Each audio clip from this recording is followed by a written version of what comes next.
मैं जब डिमोटिवेट होता है कभी कई बार नंबर कम आ जाते। एक डॉक्टर के रूप में अंकित कैसा बने, ये क्या भाव आपके मन में है? हाँ, एक बार बीच में हुआ जब कंसिस्टेंटली मार्क्स डाउन गए। मदन सर के जो नोट्स है ना, वो अपने आप में एक पेपर है। तो साहब टाबर को डॉक्टरी में सिलेक्शन हो तो कुछ मामलों करो।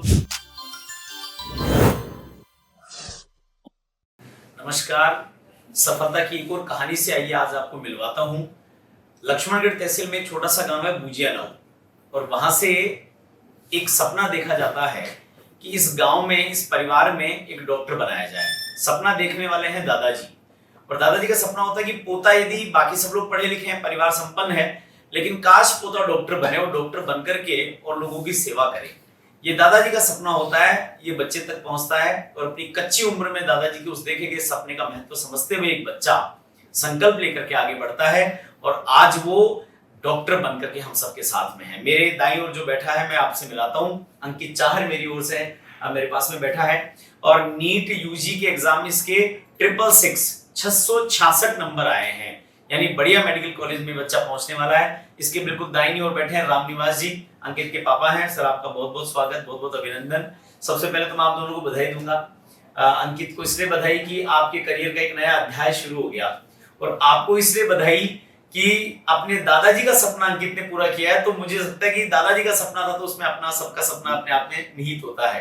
पहला सवाल आपसे ही हम करना चाहेंगे कि अंकित का जब रिजल्ट आया और ये पता चला कि अंकित अब एक डॉक्टर बन चुका है, क्योंकि अब अपने मेडिकल कॉलेज में पहुंच जाएगा, डॉक्टर बन करके निकल करके आएगा, तो आपका रिएक्शन कैसा था? इसके दादाजी का क्या रिएक्शन था? रिएक्शन पूरे परिवार में खुशी थी जी, ठीक है। दादाजी ने ये सपना देखा तो क्या कहते थे? मतलब वो कभी उनका क्या इच्छा थी? आपसे भी कभी उन्होंने चर्चा की होगी? इच्छा यही थी कि मैंने आपको अध्यापक बना दिया जी, और इसको डॉक्टर बनाना है। मतलब स्वयं भी वो पढ़े लिखे हैं, अध्यापक रहे हैं, और आपको उन्होंने एक सरकारी सेवा में पहुंचा दिया, तो अब उनकी इच्छा थी कि अब बच्चा डॉक्टर बने। बेटा, ये कभी चर्चा कभी होती थी दादाजी और पापा में, तो इस चर्चा को आप भी सुनते थे? हाँ। तो क्या लगता था उस समय? समझ में आता था उस समय डॉक्टर क्या होता है, कैसे होता है? नहीं, पहले ऐसे था कि भाई अपने को जैसे बोलेंगे वैसा करना है। तो दादाजी की पहले से इच्छा थी कि भाई इस फील्ड में जाना है बच्चे को, तो इसलिए ऐसे पहले से प्रिपेयर था कि भाई अपने को इस फील्ड में आगे जाके करना है कुछ। ठीक है। दादाजी के पास बैठते थे? हाँ, मतलब पहले से शुरू से दादाजी से बहुत अटैचमेंट है।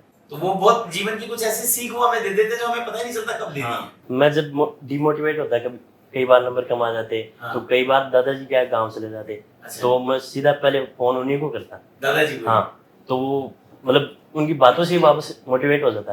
दादा जो होते हैं वो एक बरगद की छांव की तरह होते हैं, बड़ी घनी छाया होती है उनकी, और उसमें बड़ा स्नेह, बड़ा प्रेम मिलता है, और वो चीजों को समझ करके ठीक भी कर लेते। और एक सबसे बड़ी बात हो रहा है, डांट भी नहीं सकते पापा, क्योंकि जब दादाजी पास में होते तो पापा नहीं डांट सकते, तो उनसे डांट बचने का भी एक तरीका होता है। सर, बच्चा डॉक्टर बन गया तो चलो, ये तो अब अपना जीवन अच्छे से जिएगा। आप खुद स्वयं सरकारी सेवा में, तो हमें आवश्यकता भी नहीं है बच्चों के पैसे की, हमारे तो पिताजी भी सक्षम रहे हैं, लेकिन फिर भी आपके मन में भी कुछ ऐसा, एक डॉक्टर के रूप में अंकित कैसा बने, ये क्या भाव आपके मन में है? अच्छा डॉक्टर बना है, मेहनत करके आई करेगी। मतलब पिसा ने कोई खास बात को नहीं, पिसा अपने भगवान के दया से है वीर, पिसा की देखो कोई सीमा भी कोई नहीं, लिमिट भी कोई नहीं भी की। पिसा की तो इन्हीं सहयोग कर श्याम। हाँ, सही बात है। एक तरह से पिसा की जरूरत कौन पड़े, ये नहीं सहयोग कर श्याम, पर डॉक्टर बढ़िया बने, अच्छो डॉक्टर बने। क्योंकि तेरे को पता है अंकित, मेरे हिसाब से आपने सुना भी होगा बहुत बार कि दो लोग ऐसे हैं हमारे यहाँ पर जिनको भगवान के समकक्ष कहा और माना जाता है। एक तो जजेस होते हैं, उनको मिलॉर्ड बोलते हैं, और एक डॉक्टर होते हैं जिनको भगवान का ही स्वरूप मानते हैं, क्योंकि भगवान की बनाई गई मशीनरी में छेड़छाड़ करके उसको फिर ठीक कर देना, ये केवल डॉक्टर्स कर सकते हैं। नहीं, ये उनका यही तो है कि भाई वो इच्छा तो भगवान की है, पर कर वो डॉक्टर्स रहे हैं। सही बात है। अगर किसी को ठीक करना है तो वो भी वो डॉक्टर के हाथ में है, तो वो भगवान का वैसे भी बस भगवान उसको करेगा, लेकिन भूमिका हमारी है, भूमिका हमारी, वो मीडिएटर हो गए। बिल्कुल। और जब आपको भूमिकाएं सम्मान की मिलती है तो दायित्व उतने ही बड़े साथ में आते हैं, क्योंकि सम्मान इतना समाज देगा तो वो उस भूमिका को भी निभाएगा। अच्छा, जब ये पूरी तैयारी कर रहे थे, तो अभी उम्र कच्ची है, बहुत ज्यादा पक्की नहीं है, तो कभी कभार डिमोटिवेशन भी होता होगा, कई बार ऐसा भी लगता होगा, निराशा भी आती होगी? हाँ, एक बार बीच में हुआ जब कंसिस्टेंटली मार्क्स डाउन गए। अच्छा। एक बार मेहनत भी ज्यादा की, कि एक बार तो थोड़ा ऐसे था कि बीच में थोड़ी तबीयत खराब होने की वजह से डाउन चला गया। ठीक है। तो 2 टेस्ट में वैसे चला गया, तीसरे में ऐसा था कि भी अब ज्यादा करी और अच्छा लाना है। ठीक है। तो उस टाइम गया, वो पेपर में थोड़ा सा चेंज हुआ, तो उसकी वजह से वो और डाउन चला गया। तो ऐसे हो गया कि भाई इतनी मेहनत करके भी वापस डाउन आ गए जो पिछले मार्क्स थे उससे, तो वो एक बार तो ऐसे ज्यादा डिमोटिवेट हो गया। फिर अपने मान सर थे, मदन सर थे, नरेंद्र गोक सर थे, तो इनसे बातचीत की। इन्होंने बताया कि भाई अपन तो टेस्ट करने के लिए करते हैं पेपर, वहाँ अलग चीज़ है, सही बात। अपन तो कैसा भी दे सकते हैं, अपने को तो प्रैक्टिस करवानी है। बिल्कुल सही बात है। आप आप इससे- इससे और हार्ड देंगे तो हाँ। बच्चा अच्छा से प्रिपेयर करेगा। आप इससे डीमोटिवेट मत हो, उसको वैसे लोग भी अपनी तो प्रैक्टिस है। ठीक है। अगर जंग में योद्धा घायल ही नहीं होगा तो वो युद्ध कैसे लड़ेगा, उसका क्या लड़ेगा? मजा आएगा। सही बात है।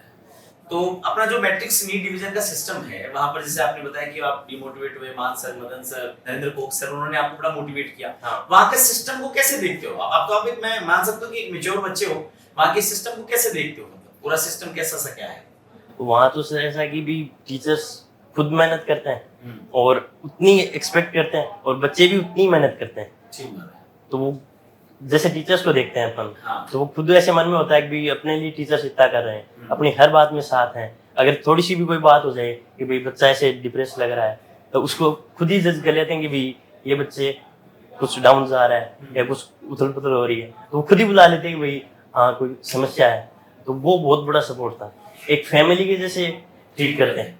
सर एक सवाल आपसे पूछूं, क्योंकि आप भी खुद भी टीचर हैं, तो कई बार ऐसा लगता है कि भाई बच्चा कहीं पढ़ रहा है, उसके मार्क्स ठीक ठाक नहीं आ रहे होते हैं, तो हमें चिंता होती है। तो आपने कभी जाकर के अंकित को संभाला है, मैट्रिक्स डिवीजन में आए, टीचर से मिले, ऐसा कुछ हुआ कभी? नहीं, उसकी आवश्यकता आपको लगा कि सही हाथों में अपने बच्चे को सौंपा है और बच्चा यहाँ पे ठीक कर लेगा। अंकित एक विषय और है, एक सवाल और आपसे है कि आपने इस पूरी जर्नी में डिमोटिवेट भी हुए हैं, हाँ। फिर ऊपर भी बढ़े और अब तो 666 का वो अच्छा स्कोर है। अपने जो आने वाले स्टूडेंट्स हैं, आपके जो जूनियर्स हैं, उनको क्या मैसेज देना चाहोगे? मैं तो यही कहना चाहूँगा कि आप अपनी कंसिस्टेंसी है ना, उसको बना के रखो। कम से कम एक दिन में माने तो औसत आपकी 5 से 6 घंटे पढ़ाई होनी चाहिए, घर पे कोचिंग के अलावा? कोचिंग के अलावा। ठीक। तभी आप अच्छा कर पाओगे, क्योंकि सिलेबस भी छोटा नहीं है और एक्यूरेसी की डिमांड भी ज़्यादा है इसमें। तो कंसिस्टेंसी ऐसी चीज़ है कि भी आप उसको डेवलप कर सकते हो। जैसे कहते हैं कि भी कोई भी हैबिट अपन 21 दिन में डेवलप कर सकते हैं। हाँ, 21 दिन लगातार ये काम हाँ। करते हैं तो हमारा अभ्यास में तो वो चीज़ बहुत ज़रूरी है इस एग्ज़ाम के लिए। साथ में आपकी एक्यूरेसी होनी चाहिए कि आपने जो पढ़ा है वो आपको कितना एक्यूरेटली याद है। ठीक है। और ये जैसे आप टेस्ट वगैरह आपके होते थे? हाँ, रेगुलरली। रेगुलर टेस्ट होते थे, आप सारे टेस्ट देते थे? हाँ, एक भी टेस्ट मिस नहीं किया। तो उन टेस्ट को देने का क्या फायदा होता है? टेस्ट में ऐसा होता है कि जैसे कोई क्वेश्चन बाई चांस गलत हो गया तो उसको भी देख लेते हैं कि भाई हाँ ये अपने को दोबारा ऐसा नहीं करना, वो अलग लिख लेता मैं। या फिर कोई ऐसा क्वेश्चन होता जो अपने को नहीं आया तो वो सर से जाके डिस्कस कर लेते हैं। और कई बार ऐसा होता है कि भाई अपन ने हड़बड़ाहट में गड़बड़ कर दिया, तो वो सब चीज़ें उनको टाइम टू टाइम असेस करता रहता। अब जैसे पहले पेपर हो गया, जो फर्स्ट पेपर था वो भी मैं नीट से जाने से पहले देख के गया। सारे पेपर उनमें मार्क करके थे, हाईलाइट करके थे। जो क्वेश्चन मेरे गलत हुए ना, इतने ही होते हैं। एक एवरेज बच्चे के ज़्यादा से ज़्यादा मैंने 10 या 15 क्वेश्चन मैक्सिमम एक पेपर में गलत होते हैं, तो वो ज़्यादा बल्क भी नहीं था।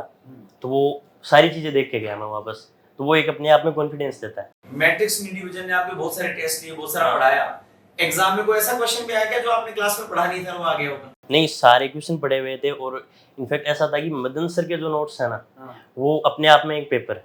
अच्छा। अगर आप उनको समझते हो पहले क्लास में, फिर आप उनको प्रैक्टिस करते हो घर पे, और अगर 3-4 बार रिवीजन कर लिया तो वही आपका पेपर है। वही पेपर उसी में से हाँ, उसी में से आना है। ये मैंने 2 बार नीट दे चुका मैं, दोनों बार मैंने ये चीज़ नोटिस की। पिछली बार तो मैं मदन से पढ़ा नहीं था, पर मैंने नोट्स देखे थे उनके। अच्छा। तो वो चीज़ उनका क्या है कि भाई वो कंसेप्चुअल है, प्योर। अच्छा। उनमें ऐसे क्वेश्चन नहीं है कि भाई कोई टिपिकल क्वेश्चन दे दिया आपको कि वो उसका आने का चांस है, नहीं आने का चांस है। कॉन्सेप्ट है। भाई कॉन्सेप्ट क्लियर हो गया तो फिर हाँ। क्वेश्चन कैसे भी आए। मदन सर तो खुद बहुत मेहनती व्यक्ति है, बहुत बहुत मेहनती संघर्ष करके, बहुत मेहनत करके, और अब तो मुझे लगता है कि उनका पूरा जीवन क्लास में बीतता है। बस हाँ। बच्चों के लिए जीते हैं वो, उसी के लिए मरते। कई बार तो मेरी कई बार चर्चा भी उनसे हुई है, कभी क्लास नहीं हो तो उनके लिए वो दिन गुजारना मुश्किल हो जाता है, इतने मेहनती हैं। हाँ, नहीं उनका एक मेरे को पता चला कि भाई जैसे मेरी तबीयत खराब हुई तो ऐसा था कि भाई थोड़ा स्कोर डाउन हो गया, तो मान सर ने मेरे को कहा कि आप मदन सर से मोटिवेशन लो। ये ऐसे है कि इन्होंने 3 साल कंटिन्यू 8 क्लासें ली, जिनकी वजह से इनका वोकल कॉर्ड खराब हो गया। इनका ऑपरेशन हुआ, फिर भी ये उतनी 8 क्लासें अभी भी ले रहे हैं। तो उनके लिए तो वही मोटिवेशन है, वो उनका जज्बा है कि भाई अभी भी वो उतना ही संघर्ष कर रहे हैं जितना पहले कर रहे थे। और अभी आपको भी पता है वोकल कॉर्ड का ऑपरेशन होने के बाद में कितनी प्रॉब्लम होती है। सही बात है। तो ये सारे टीचर्स हमारे लिए बड़ी प्रेरणा होते हैं। हाँ। आप सब खुश होंगे? हाँ, अभी तो सभी उसके खुश बाद है। सेलिब्रेशन हुआ? हाँ, काफी अच्छा। अब तो साहब टाबर को डॉक्टरी में सिलेक्शन हो तो कुछ स्वामी करो बस तैयारी में। हाँ, जी, मतलब जो होनी चाहिए फिर तो दादाजी भी उनका आशीर्वाद भी मिलेगा। हाँ। ठीक, तो आप मेडिकल कॉलेज में जाना, एक अच्छा डॉक्टर बनना, ये मार्ग शुरू होता है। और हम यही अपेक्षा करते हैं आपसे कि जिस भांति से आपने छोटे से गांव बूजिया नाव का नाम रोशन किया, जिस तरीके से आपने अपने संघर्ष करते हुए, अपनी चीजों को देखते हुए, अपने घर वालों के सपने के साथ साथ में खुद का करियर भी बनाया, ऐसे ही बाकी सब बच्चे भी इससे सीखें। आपको पुनः बहुत बहुत शुभकामनाएं, बहुत बहुत बधाई। सर आपको बहुत बहुत बधाई।